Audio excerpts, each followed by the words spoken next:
Paripurna DPRD Muara Enim ketiga dihujani interupsi.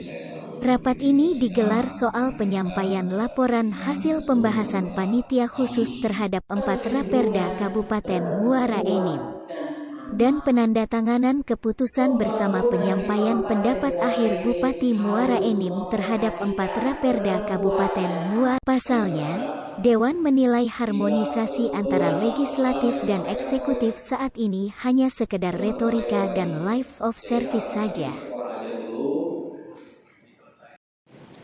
Yang tidak dirawat dengan sebaiknya, anak yang disodomi, mohon maaf, kemudian tidak ada sekolah yang beralih layar utama. Saya menganggap 1900. Izin pimpinan, saya Ya. pribadi berkeberatan kalau harus maghrib, karena kita semua orang ini punya jadwal masing-masing. Agenda kita tadi rapat paripurna jam 10, mulai setengah 12. Ini sama-sama kita terpimpin. Jadi kalau disuka hari lain atau selepas zuhur jangan maghrib kedua.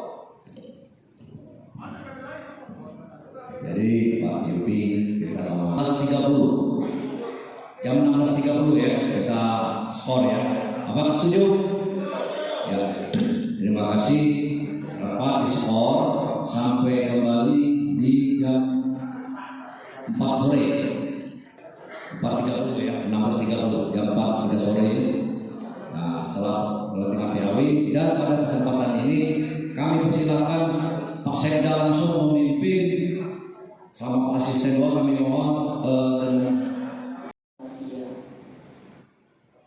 tengoklah sekolah-sekolah yang ada di Kabupaten Muara ini, belum ada yang layak untuk anak. Kita tidak usah berlomba-lomba membangun sekolah yang mewah, tetapi kita lupa untuk melindungi anak-anak kita, untuk membimbing moral